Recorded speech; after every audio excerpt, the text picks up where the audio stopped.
Hi hello friends, ನಾವಿವತ್ತು ವರ್ಣಮಾಲೆ ಬಗ್ಗೆ ತಿಳ್ಕೊಳ್ತಾ ಹೋಗೋಣ. ಮೊದಲಿಗೆ ವರ್ಣಮಾಲೆ ಅಂದರೆ ಏನು ಅಂತೇಳಿ ನೋಡಬೇಕು ಅಲ್ವಾ.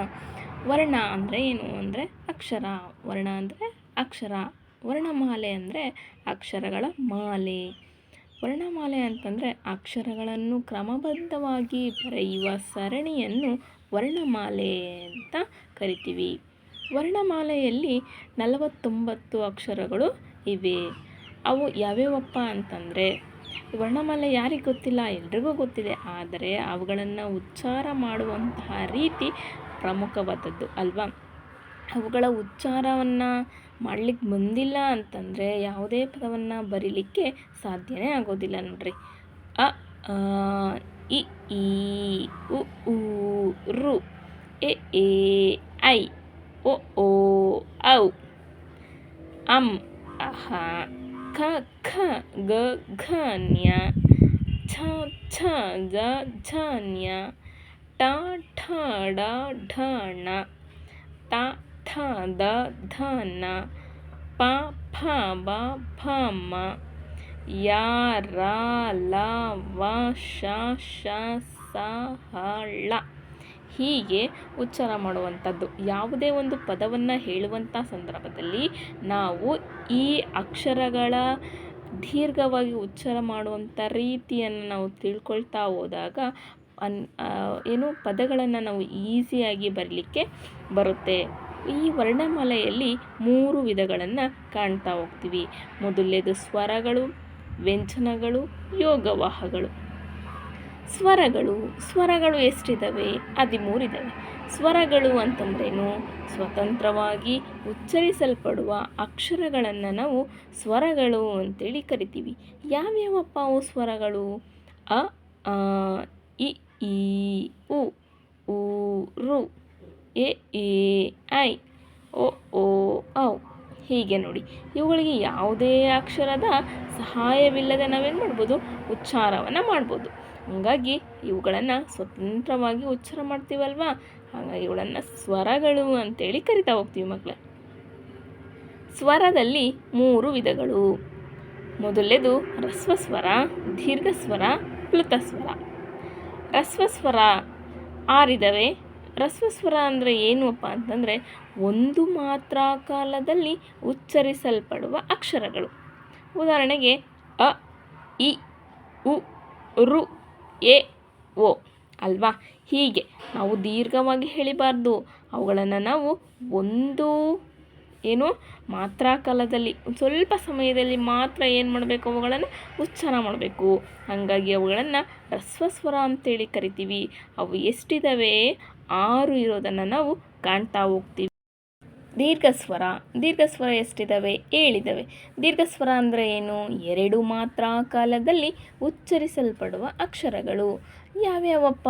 ಅ ಈ ಯು ಏ ಐ ಓ ಔ. ಇವು ದೀರ್ಘಸ್ವರಗಳು ಮಕ್ಕಳೇ. ಸ್ವಲ್ಪ ನಾವೇನು ಮಾಡ್ತೀವಿ? ಉಸಿರನ್ನು ದೀರ್ಘವಾಗಿ ಹೇಳಿತೀವಿ. ಹಾಗಾಗಿ ಇವುಗಳನ್ನು ನಾವು ದೀರ್ಘಸ್ವರ ಅಂತೇಳಿ ಕರಿತಾ ಹೋಗ್ತೀವಿ.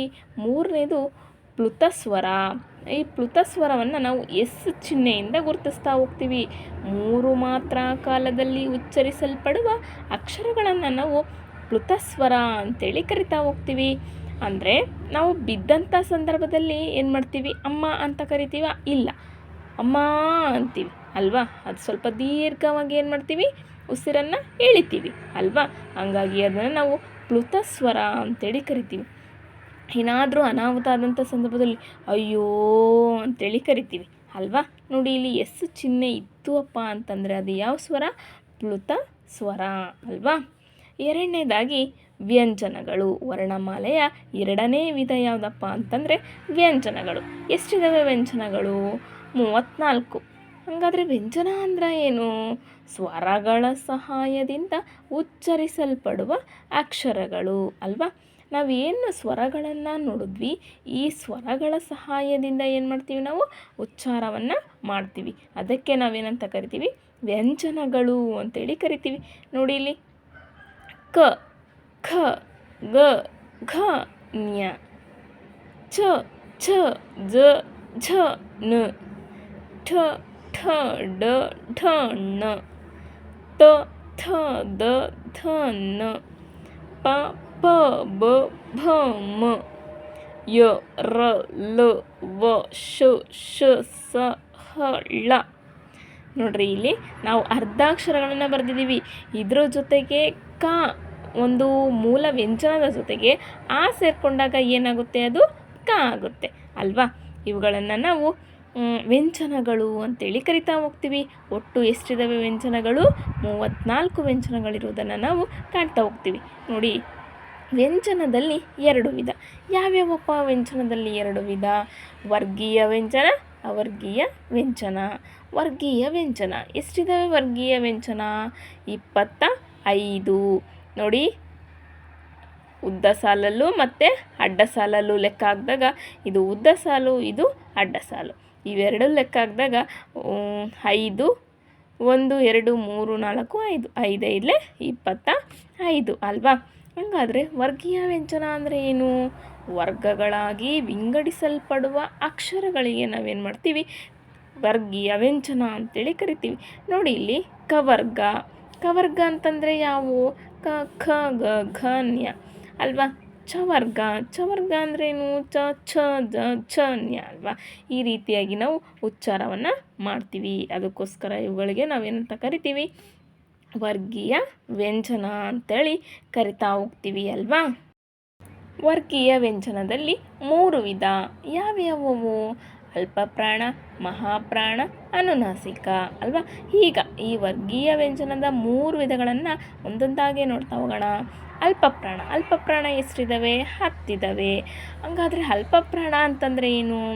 ಕಡಿಮೆ ಉಸಿರಿನಿಂದ ಉಚ್ಚರಿಸಲ್ಪಡುವ ಅಕ್ಷರಗಳನ್ನು ನಾವು ಅಲ್ಪಪ್ರಾಣ ಅಂತೇಳಿ ಕರಿತಾ ಹೋಗ್ತೀವಿ. ಯಾವ್ಯಾವು ಅಲ್ಪಪ್ರಾಣಗಳು? ವರ್ಗದ ಅಂತಂದರೆ ನಾವೇನು ನೋಡಿದ್ವಿ? ಕವರ್ಗ, ಚವರ್ಗ, ಟವರ್ಗ, ತವರ್ಗ, ಪವರ್ಗ ಅಂತೇಳಿ ಆ ವರ್ಗದ 1 ಮತ್ತು 3ನೇ ಅಕ್ಷರಗಳನ್ನು ನಾವು ಅಲ್ಪಪ್ರಾಣ ಅಂತೇಳಿ ಗುರುತಿಸ್ತೀವಿ. ಯಾವ್ಯಾವು? ಕ, ಚ, ಟ, ತ, ಪ, ಗ, ಜ, ಡ, ದ, ಬ. ಇವು ಅಲ್ಪಪ್ರಾಣಗಳು. ಎಷ್ಟಿದ್ದಾವೆ? 5 5 10 ಯಾವು ಅಲ್ಪ ಪ್ರಾಣಗಳು. ಎರಡನೇದು ಮಹಾಪ್ರಾಣ. ಎಷ್ಟಿದ್ದಾವೆ ಅವು? 10 ಇದ್ದಾವೆ. ಹೆಚ್ಚು ಉಸಿರಿನಿಂದ ಉಚ್ಚರಿಸಲ್ಪಡುವ ಅಕ್ಷರಗಳನ್ನು ನಾವು ಏನಂತ ಕರಿತೀವಿ? ಮಹಾಪ್ರಾಣ ಅಂತೇಳಿ ಕರಿತೀವಿ. ಉದಾಹರಣೆಗೆ ವರ್ಗದ 2 ಮತ್ತು 4ನೇ ಅಕ್ಷರಗಳು ಖ, ಛ, ಠ, ಥ, ಫ, ಘ, ಝ, ಢ, ಧ, ಬ. ನೋಡ್ರಿ, ಎಷ್ಟು ನಾವು ನಮ್ಮ ಉಸಿರನ್ನು ಹೆಚ್ಚು ಒತ್ತು ಕೊಟ್ಟು ಉಚ್ಚಾರವನ್ನು ಮಾಡ್ತೀವಿ, ಹಂಗಲ್ವಾ. ಮಹಾ ಅಂತಂದ್ರೇನು? ಹೆಚ್ಚು. ಪ್ರಾಣ ಅಂದರೆ ಉಸಿರು. ಹೆಚ್ಚು ಉಸಿರಿನಿಂದ ಉಚ್ಚರಿಸಲ್ಪಡುವ ಅಕ್ಷರಗಳು ಅಲ್ವಾ. ಹಾಗಾದರೆ ಅನುನಾಸಿಕ. ಅನುನಾಸಿಕಗಳೆಷ್ಟಿದ್ದಾವೆ? 5. ಅನು ಅಂತಂದರೆ ಜೊತೆ, ನಾಸಿಕ ಅಂದರೆ ಮೂಗು. ಈ ಮೂಗಿನ ಸಹಾಯದಿಂದ ಉಚ್ಚರಿಸಲ್ಪಡುವ ಅಕ್ಷರಗಳನ್ನು ನಾವು ಏನಂತ ಕರಿತೀವಿ? ಅನುನಾಸಿಕ ಅಂತೇಳಿ ಕರಿತೀವಿ. ಇವು ವರ್ಗದ 5ನೇ ವ್ಯಂಜನಾಕ್ಷರಗಳಾಗಿರ್ತವೆ. ನ್ಯ, ನ್ಯ, ನ, ನ, ಮ. ನೋಡ್ರಿ, ಮೂಗು ಮುಚ್ಕೊಂಡು ನಾವು ಮೂಗು ಹಿಡ್ಕೊಂಡು ಹೇಳಲಿಕ್ಕೆ ಬರೋದಿಲ್ಲ ಅಲ್ವಾ. ಈಗ ಅವರ್ಗೀಯ ವ್ಯಂಜನ. ಅವರ್ಗೀಯ ವ್ಯಂಜನ ಎಷ್ಟಿದ್ದಾವೆ? 9 ಇದ್ದಾವೆ. ಏನಕ್ಕೆ ಅವರ್ಗೀಯ ವ್ಯಂಜನ ಅಂತೇಳಿ ನಾವು ಕರಿತೀವಿ ಅಲ್ವಾ.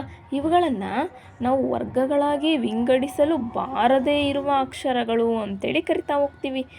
ಯಾವ್ಯಾವಪ್ಪ? ಉದಾಹರಣೆಗೆ ಯ, ರ, ಲ, ವ, ಶ, ಶ, ಸ, ಹ, ಳ ಅಲ್ವಾ. 3ನೇದು ವರ್ಣಮಾಲೆಯ 3ನೇ ವಿಧ ಯೋಗವಾಹಗಳು.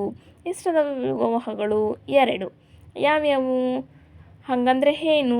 ನೋಡ್ತಾ ಹೋಗೋಣ. ಸ್ವರಗಳ ಮುಂದೆ ಸ್ವರ ಬರೆದು ಉಚ್ಚರಿಸಲಾಗುವ ವಿಸರ್ಗ ಅನುಸ್ವಾರಗಳಿಗೆ ಯೋಗವಾಹಗಳೆನ್ನುವರು. ಇವುಗಳನ್ನು ಸ್ವತಂತ್ರವಾಗಿ ಬರೀಲಿಕ್ಕೆ ಬರಲ್ಲ. ಒಂದು ಸ್ವರವನ್ನು ಬರೆದು ಅದರ ಮುಂದೆ ಬರೆದ್ರೆ ಮಾತ್ರ ಇದನ್ನು ನಾವು ಯೋಗವಾಹಗಳು ಅಂತೇಳಿ ಕರಿತೀವಿ. ಒಂದು ಸ್ವರದ ಜೊತೆಯಾಗಿ ಹೋಗುತ್ತೆ ಅಲ್ವಾ.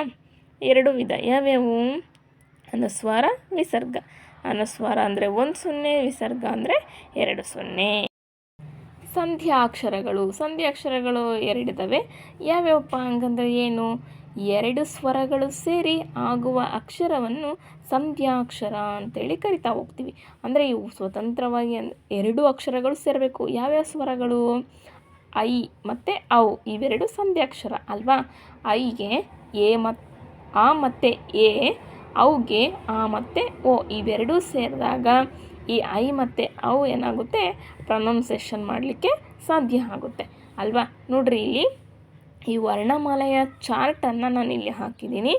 ಸ್ವರಗಳು, ವ್ಯಂಜನಗಳು, ಯೋಗವಾಹಗಳು. ಸ್ವರಗಳು ಎಷ್ಟಿದಾವೆ? 13. ವ್ಯಂಜನಗಳು 34, ಯೋಗವಾಹಗಳು 2, ಒಟ್ಟು 49. ಈ ಸ್ವರಗಳು, ವ್ಯಂಜನಗಳು, ಯೋಗವಾಹಗಳು ಇವು ತಾತ ಅಲ್ವಾ. ಈ ಮಕ್ಕಳು, ಸ್ವರಗಳ ಮಕ್ಕಳು ಯಾರಪ್ಪ? ಹ್ರಸ್ವಸ್ವರ, ದೀರ್ಘಸ್ವರ, ಪ್ಲುತಸ್ವರ. ಈ ವ್ಯಂಜನದ ಮಕ್ಕಳು ಯಾರು? ವರ್ಗೀಯ ವ್ಯಂಜನ, ಅವರ್ಗೀಯ ವ್ಯಂಜನ. ಯೋಗವಾಹದ ಮಕ್ಕಳು ಯಾರು? ಅನುಸ್ವಾರ, ವಿಸರ್ಗ. ಹಾಗೆ ಈ ವ್ಯಂಜನದಲ್ಲಿ ವರ್ಗೀಯ ವ್ಯಂಜನ, ಅವರ್ಗೀಯ ವ್ಯಂಜನ ನೋಡಿದ್ವಲ್ಲ, ಅದೇ ರೀತಿಯಾಗಿ ಈ ವ್ಯಂಜನದ ಮಕ್ಕಳು ವರ್ಗೀಯ ವ್ಯಂಜನ, ಅವರ್ಗೀಯ ವ್ಯಂಜನ. ಈ ವ್ಯಂಜನದ ಮೊಮ್ಮಕ್ಕಳು ಯಾರಪ್ಪ? ಅಲ್ಪಪ್ರಾಣ, ಮಹಾಪ್ರಾಣ, ಅನುನಾಸಿಕ ಅಲ್ವಾ. ಈ ರೀತಿಯಾಗಿ ನಾವು ಅರ್ಥ ಮಾಡ್ಕೊಂಡು ಓದಿದಾಗ ಜಾಸ್ತಿ ನಮಗೆ ನೆನಪಲ್ಲಿರಲಿಕ್ಕೆ ಸಾಧ್ಯ ಆಗುತ್ತೆ ಅಲ್ವಾ.